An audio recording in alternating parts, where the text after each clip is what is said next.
Out of the solar spawns, this has been the most popular and hunted by many. This is the Rotten Wasteland.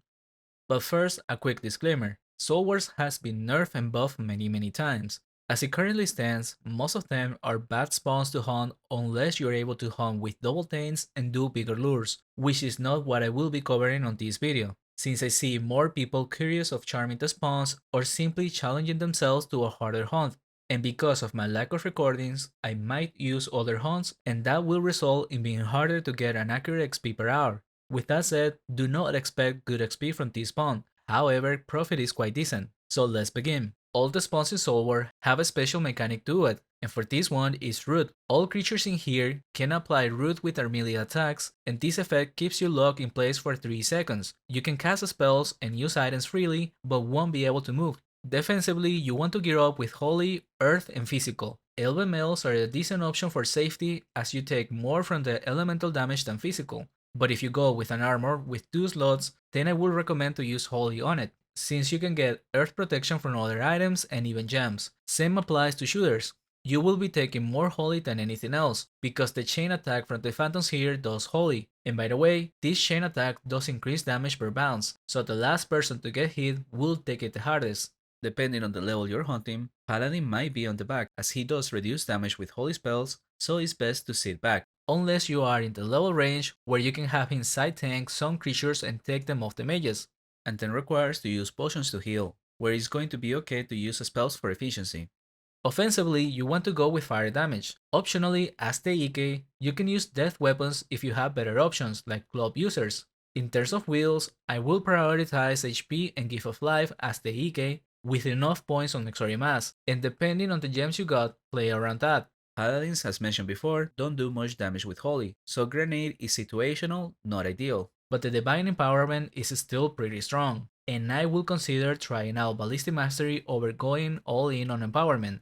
Sorcerers have a few options to choose from, since other spells are great here. The most basic recommendation would be Great Fire Wave perks and improve Energy Wave. Optionally, you can play around with just one Energy Wave upgrade for the damage and get points into the Death Beam, which does great damage here, and the cooldown reduction helps too. On top of that, you improve Sap Strength this way. Druids could go for double improve on CO to unlock Twin Burst, and at least that way you have one viable spell to use. Otherwise, Druids are relegated to just being GFP bots, and if that is your case due to level limitations, then consider using Runic Mastery instead. Lastly, for monks, I truly don't know, likely play around Greater Gems or Chain Penance. Now to start hunting, let's cover a lab for low levels. In this case, it's a 5-man hunt with double MS on a team average level of 600s, with no charms. This can be done by a level 800 average team as well. For this, we will be doing the southeast side. After starting on the middle pool, take the stairs to go southeast, and because creatures are all over the place, you want to go to the south area and hopefully get aggro of everything, but some might stay behind to be lured by the paladin or a mage. After this pool, you go upstairs, and this is an optional pool to do. Higher levels simply can run through to the other stairs and be fine. For lower levels, I'd rather do the pool even though it's a bad one, simply because having someone get rooted means a lack of good source of damage and heals for the next pool. Once there, EK wants to peek south into the paths to lure creatures out, but then settle by the entrance to the room to give some space to move around the box if needed. Then coming up next, you want to walk near the walls to lure creatures out of the paths, and if possible, also peek north before you set up in the middle. Otherwise, their RP can peek north or simply ignore that, and if it doesn't come on its own, then it can be lured to the next pool, which is just continuing north. This one often will lack enough creatures and you need to start by picking further north to bring some down, but the best way is for the RP or someone else to go up, and then run south to lose aggro. Coming next, go downstairs and EK walk to the left and creatures will come on their own. Ideally, leave a bit of room to move around if possible. After that, go northwest. Higher levels tend to avoid these next 2 pools because they are weaker and it's best to go southwest and make a bigger lure. But obviously that's not doable by lower levels, so instead follow the path by the northwest. And for the second pool, EK will need to pick a bit to the southeast to drag 1 or 2 more creatures and then backtrack into the room. Then finish it up with a pool in the southeast by the middle of it. On this hunt, I was using a defensive prey on branchy crawlers, but it's not a must-have, especially with a 5-man party. although this assumes sorcerers are good at UHing.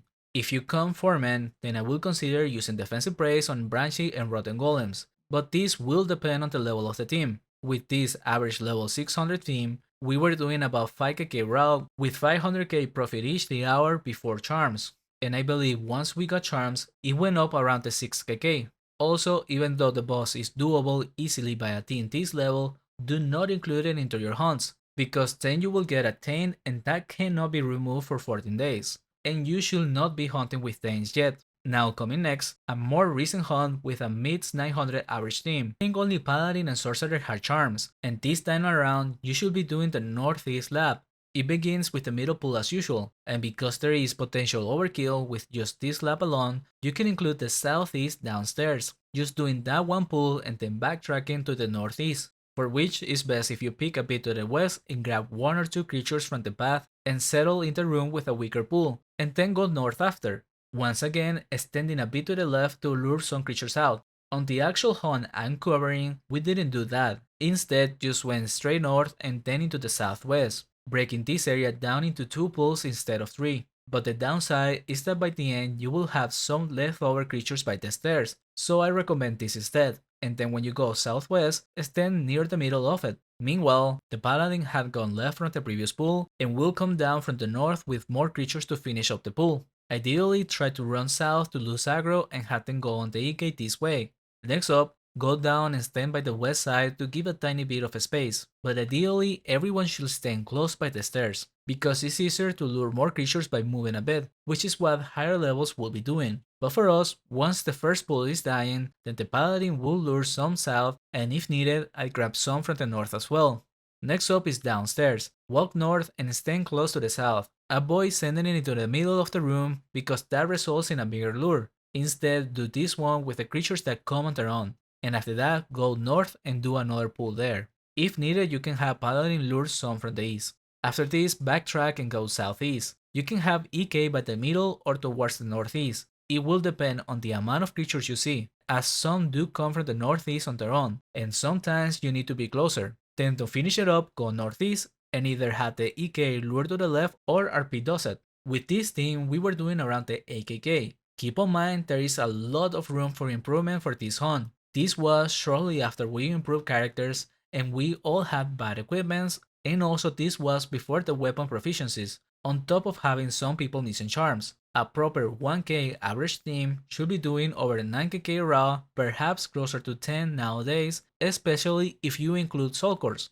In terms of profit, I think you're looking a bit over 1kk each the hour, but because Rotten Wasteland is not hunted much recently, other than a few high-level teams that come for profit, there is a high demand for the creature products from here. Both crawler essences and roots are needed for the item delivery task, and if your server doesn't have one of these high-level teams providing an offer for them, you likely will see them worth over 40k each easily, and if you were to include that into the profit, then it's going to be pretty good. However, once again, I do not recommend to be farming the boss if you are actively hunting here. 110 gives you just a tiny chance of getting a bag from the creatures, and instead of improving your XP and profit, it will get worse. Thanes are only an improvement once you can go to 2 Thanes and be fine with having creatures on the mages. Lastly, if you were to be overkilling the northeast lab, then include the full southeast side, alternating between the two. High levels will do northeast and southwest, but southwest is quite more dangerous to do, so I would not recommend it to level 1 case. Lastly, unfortunately, I didn't save a recording of the 2 Thanes hunts we did, but going from the level up screenshots, we were doing around 13kk raw XP on a 1300 average team, with some hunts using a 5-man party with either double MS or double RP, similar results, and a profit closer to 1.6kk each. And on those hunts is where we were doing northeast and southwest. That's all I got for this video. I will continue to make software hunting guides, so consider subscribing if you are interested. And please share in the comments if you had tried them recently and what were the results. Thank you for watching and hope you come again.